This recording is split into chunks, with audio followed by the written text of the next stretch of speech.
पशुपति पारस नामक सिक्के का एक मूल्य है, चिराग पासवान। उस मूल्य को भंजाने का जो एक खरीदार जिसको कहते हैं वो सिर्फ नीतीश कुमार हो सकते हैं। कहते हैं कि मेरे साथ गाली गलौज किया है चिराग ने, एक पारिवारिक कांटा चुभा हुआ है। नीतीश इनको अकेला जीवन दान दिलवा सकते हैं, दे सकते हैं। हमारा जो मिथक है वो ये है कि आप अमर हैं लेकिन मृत्यु मांगते हैं, क्योंकि आपके सिर पे एक जख्म है, बदनामी का जख्म कहिए, शाप का जख्म कहिए, तो वो जो जख्म है वो आपको टीसता है। नमस्कार, आप देख रहे हैं आरडी न्यूज़। मैं हूं योगेश चक्रवर्ती। पशुपति पारस ने केंद्रीय मंत्रिमंडल से इस्तीफा दे दिया।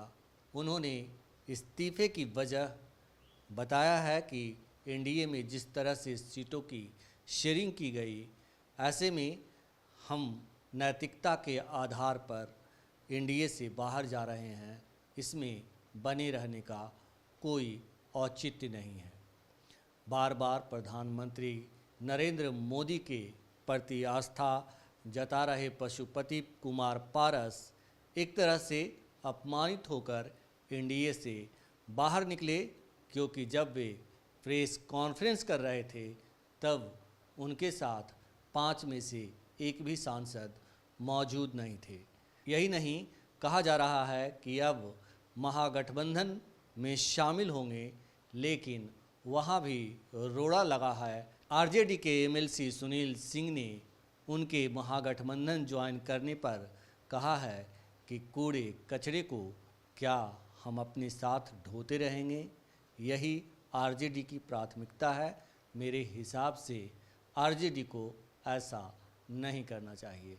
ये सुनील सिंह वही सुनील सिंह हैं जो तेजस्वी यादव के कथित मामा भी कहे जाते हैं या मुँह बोले मामा कहे जाते हैं। हमारे साथ संजीव चंदन जी हैं। आइए उनसे समझते हैं कि पशुपति कुमार पारस का बिहार की राजनीति में क्या है भविष्य। क्या सचमुच आरजेडी उन्हें अपने गोद में बिठाएगी और हाजीपुर से चुनाव लड़वाएगी? संजीव जी, कैसे देखते हैं आप? देखिए, इसमें तो चाचा और भतीजे के बीच में संघर्ष है और मामा आ गए, तो अब मामा आ गए तो कुछ खेल हो जाएगा। वैसे भी अकेले पशुपति पारस का कोई अर्थ नहीं बच जाता है राष्ट्रीय जनता दल के लिए। इतना भर हो सकता है कि यदि चिराग पासवान को बहुत डैमेज करना है तो आप सपोर्ट कर दें। यह काम तब भी हो सकता है जब जिस जिद में हैं पशुपति पारस जी, यदि उनको न घर का रखा जाए न घाट का और निर्दलीय वो चुनाव लड़ने लगे, तब भी वो काम हो जाएगा। चिराग की सीट डैमेज हो सकती है। तो मुझे नहीं लगता कि बहुत उल्लास है, बहुत इंतज़ार है राष्ट्रीय जनता दल में या महागठबंधन में इसके लिए। लेकिन एक प्रसंग जरूर हो सकता है, वो है परसेप्शन के स्तर पे कि एनडीए से। लेकिन परसेप्शन का दूसरा पक्ष ये भी है कि हमने छोड़ दिया तब आपने ले लिया। वो निकाले गए हैं, उन्होंने छोड़ा नहीं है, ये प्रसंग है। तो अब पशुपति पारस जो है, और जिस तरीके से मोदी जी के अंतिम तक प्रशंसा करते रहे, तो उनका कोई राजनीतिक मूल्य नहीं बचा है, मूल्यहीन हो चुके हैं। जी जी कहा जाता है कि पशुपति पारस जो है सीएम नीतीश के उतने ही करीब हैं जितने दूर चिराग पासवान, और चिराग पासवान को डैमेज करने के लिए नीतीश कोई भी चाल चल सकते हैं। हाँ, ये एक प्रसंग हो सकता है कि वो तमाम 5 सीट पर जिस तरीके से चिराग पासवान ने उन्हें डैमेज दिया 2020 के चुनाव में, विधानसभा वाले चुनाव, तो ये फॉर्मूला यदि नीतीश जी अपना लेते हैं, बैकअप देते हैं, तो वो उसका हो सकता है। लेकिन फिर एक सवाल बनता है, एक तो नीतीश जी की ऐसी कोई शैली नहीं रही है। कहा जाता है कि वो बदला लेते हैं, लेकिन वो बदला लेने की शैली भी अलग तरीके की है।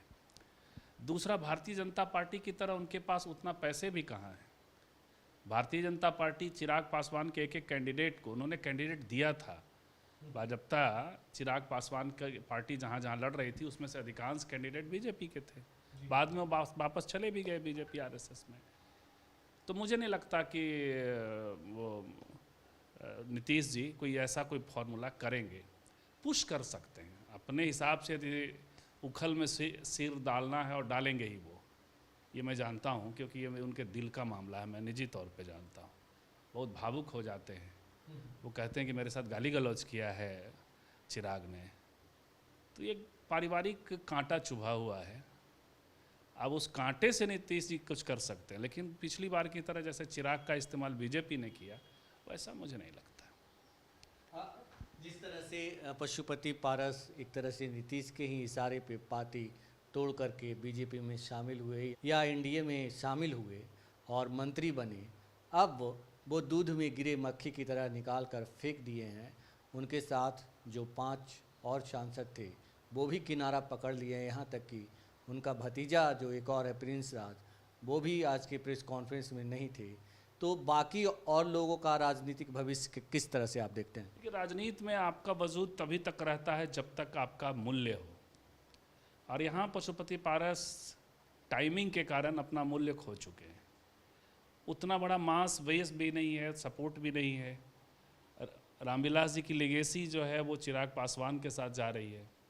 जिस तरह का समाज है अपना समाज बिहार का, भारत का, तो बेटा को ही जाता, और देख ही रहे हैं, भीड़ भी आ रही है। तो उस लिहाज से उनका कोई मूल्य बचा नहीं। एक मूल्य हो सकता था जब जनता उनके साथ थी, जैसे चिराग के साथ, तो उसके लिए तो महागठबंधन पलक पावड़े बिछा सकता था।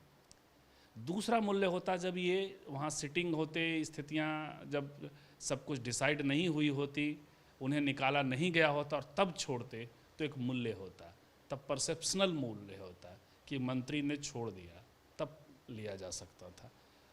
तो ये स्थिति है। मुझे लग रहा है कि पशुपति पारस और 5 लोगों का तो मामला ये है, देखिए हर जो उनका सांसद था प्रिंस को छोड़ करके, प्रिंस भी घर का मामला है जी।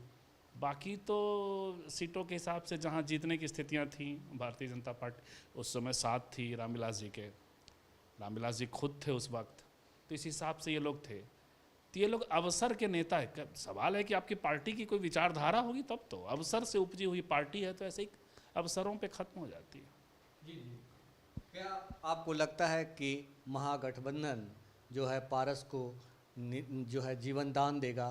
क्योंकि जो सुनील जी हैं एमएलसी, वो कह रहे हैं कि हम किसी को जीवन दान देने के लिए नहीं बने हैं, और मृत लोगों को तो हम बिल्कुल जीवन दान नहीं देना चाहेंगे।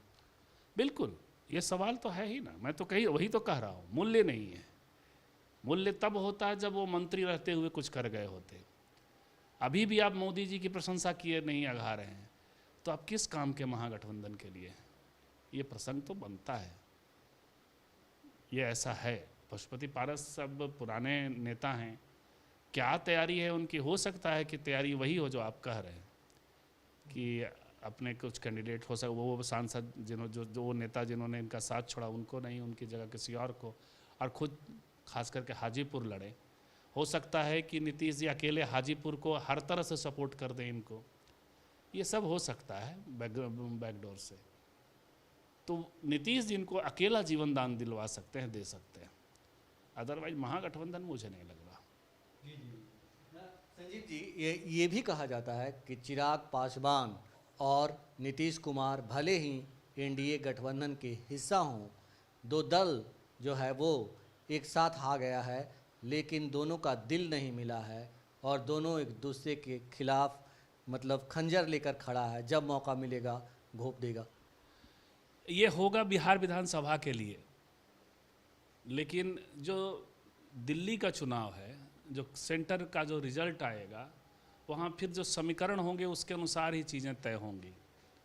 यदि समीकरण ऐसा होगा कि एक एक प्रसंग, एक एक सांसद की एक एक सपोर्ट की ज़रूरत होगी नरेंद्र मोदी को और भारतीय जनता पार्टी को, तो वो कोशिश करेंगे दोनों को मिला करके रखने के लिए। ये वैसे खिलौने हैं, अब खासकर अब नीतीश जी भी वैसे ही बन गए हैं कि जितनी चाबी भरी राम ने उतना चले खिलौना। देखा ही आपने क्या हुआ औरंगाबाद में, क्या हुआ बेगूसराय में। नीतीश जी खुद को चिराग से बड़ा हनुमान सिद्ध करने में लग गए थे, जबकि हनुमान कैरेक्टर नहीं है नीतीश जी का, चिराग का है। चिराग ने वैसा ही बनाया अपने को, लेकिन मजबूरन अब नीतीश जी वैसा हो गए। नीतीश जी को एक जीवन दान मिल सकता है नीतीश जी के अपने फॉर्म में।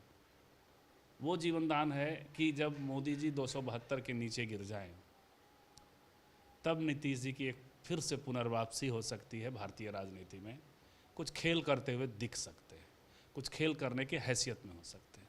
अदरवाइज़ तो पटकथा उन्होंने अपनी खुद की लिख ली है, जिसको हम कहते हैं कि वो अश्वत्थामा हो गए हैं। अमर अश्वत्थामा जो मिथक है वो ये है कि आप अमर हैं लेकिन मृत्यु मांगते हैं, क्योंकि आपके सिर पे एक जख्म है, बदनामी का जख्म कहिए, शाप का जख्म कहिए, तो वो जो जख्म है वो आपको टीसता रहता है।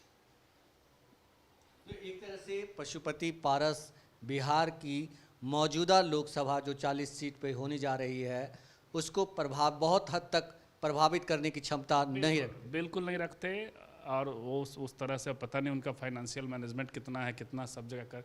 एक ही मूल्य है उनका, चिराग पासवान। पशुपति पारस नामक सिक्के का एक मूल्य है, चिराग पासवान। तो उस मूल्य को भंजाने का जो एक खरीदार जिसको कहते हैं वो सिर्फ नीतीश कुमार हो सकते हैं। बदला लेने के लिए इनको हाजीपुर, चूँकि हाजीपुर इनकी इच्छा भी है, वहाँ बैक सपोर्ट करें। अगर हाजीपुर सारे मूल्य उन्होंने अपने खो दिए। अगर हाजीपुर लोकसभा क्षेत्र से पशुपति पारस चिराग के खिलाफ उतरते हैं और जैसे आपने कहा कि नीतीश कुमार कर सकते हैं, महागठबंधन के लोग कर सकते हैं निर्दलीय रहते हुए भी, ऐसी स्थिति में गठबंधन की सीट निकल जाएगी वहाँ से।